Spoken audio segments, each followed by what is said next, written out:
ये जो 6 महीने नवंबर में आई थी और तब से अब तक भी बहुत डिफरेंस अपने अंदर दिखा।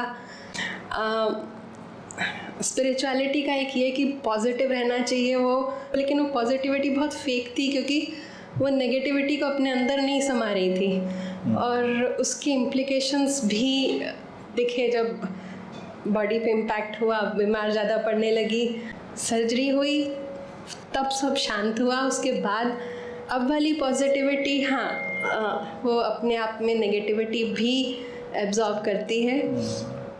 जॉब का ही एक पार्ट रहा कि लिखने पढ़ने की बहुत अपॉर्चुनिटी मिली। तो एक जो पागलपन होता है ना किसी चीज़ को पाने के लिए, एक पागलपन, एक निश्चित किस्म का पागलपन चाहिए होता है। मतलब वो भी समझ में आता है कि मैं नहीं लिख रही हूँ, वो लिखा जा रहा है अपने आप, मेरे थ्रू हो रहा है, वो दिखता है बहुत। जो पागलपन है वो वर्ल्डली चीज़ों के लिए तो है, लेकिन कभी मैं सोचूं कि कुछ ढूंढना है, कुछ अंदर जो प्यास है, लेकिन उस प्यास के लिए कोई प्रयास नहीं कर रही हूँ, वो पागलपन मेरा बिहेवियर में नहीं आ रहा है, वो बिहेवियर में जो बाकी चीज़ों में आ जाता है। मेरे पापा की तबीयत काफ़ी ख़राब है, ऑक्सीजन पे हैं वो, और मम्मी को भी, क्योंकि बुज़ुर्ग हैं, डायबिटीज़ और 1000 प्रॉब्लम। 2 साल बहुत बचा के रखा कि कोविड ना हो जाए, और अब कोविड हो गया उनको।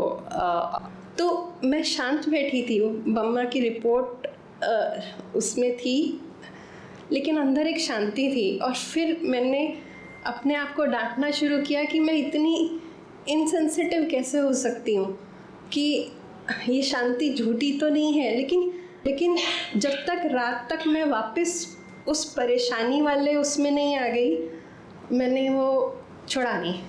मतलब फिर रात को मुझे नींद नहीं आई तो एक तरह से सेटिस्फेक्शन हुई कि हाँ, अब मैं नॉर्मल हूँ।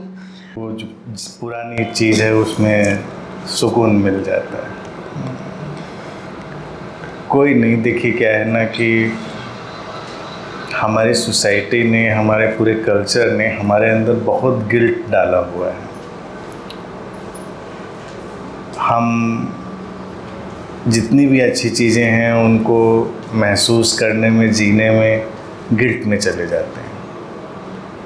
आपने जो पीस की बात कही वो भी इतनी इम्पोर्टेंट है, लेकिन उसमें भी लोग गिल्ट में ही जाते हैं। हमारे लव्ड वन है, अगर वो प्रॉब्लम में हैं और हम रोएं कल पे नहीं, तो गिल्ट में चले जाते हैं। लेकिन जब हमारे लव्ड वन प्रॉब्लम में है तो होना सबसे ज़रूरी चीज़ क्या चाहिए? उनकी हेल्प। हमसे जो बन पड़ता है बेस्ट से बेस्ट वो हम कर पाएँ अपनी क्षमताओं के हिसाब से। उसके आगे तो हमारी जो स्टेट ऑफ पीस है वो उनको ज़्यादा हेल्प करेगी, क्योंकि जो व्यक्ति शारीरिक रूप से किसी भी चीज़ से मान लीजिए व्यथित है, उसके पास कमी ही तो उस समय उस चीज़ की है। तो अगर आप बहुत पीसफुली उसके साथ प्रेजेंट हैं तो आप तो उसको गिफ्ट दे रहे हैं। मतलब ये एक प्रेम का प्रतिदान है। अन्यथा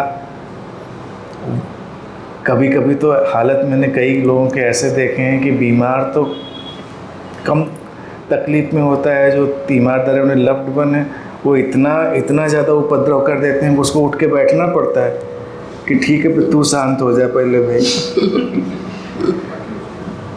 पता चलता है कोई बीमार उठ के इन्हीं को पानी पिला रहा है। तो इतना भी ज़्यादा उपद्रव नहीं करने की ज़रूरत है कि इतना रोना पीटना दुखी होना। अब उस हेल्प तो यही है कि आप शांति से, और वो शांति जो है जब आप शांति से बैठेंगे तो वो उनके फिजिकल हीलिंग, मेंटल हीलिंग, हर चीज़ में हेल्प करेगी। तो इसमें गिल्ट क्यों होना चाहिए? लेकिन हम जाते हैं गिल्ट में, जैसा कि आपने भी उस चीज़ को देखा ही। अपने को ये बात उस समय समझानी चाहिए कि हम जो सर्वोत्तम है वो हम कर रहे हैं। प्यार में हमारे कोई कमी नहीं है, लेकिन प्यार का अर्थ हमेशा रोना बिसूरना ही थोड़ा ही होता है।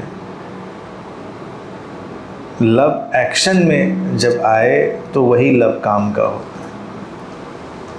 इसीलिए जो इमोशनल लोग होते हैं, मैं हमेशा कहता हूँ, वो बेकार लोग होते हैं, वो डिजीज्ड होते हैं। रोएंगे धोएंगे तो बहुत ज़्यादा, करेंगे तिनका पर कुछ नहीं।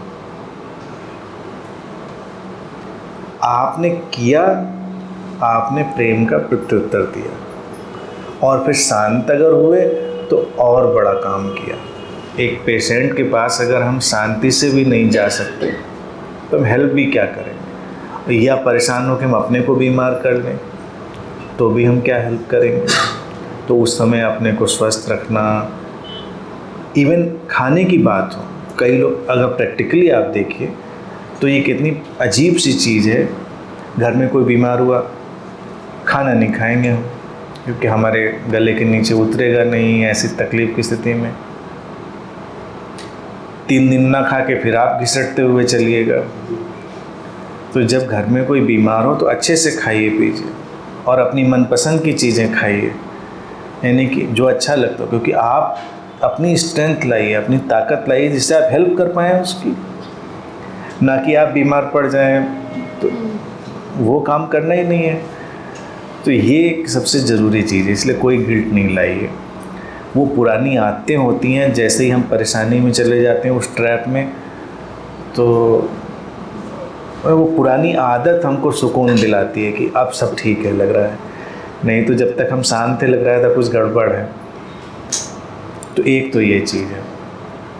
बाकी जो लाइफ का आपका जो पागलपन और जुनून और इसकी बात करें, जो पर्सनैलिटी में आपके है वो जाएगा तो कहीं नहीं, वो तो अपनी जगह पर है ही।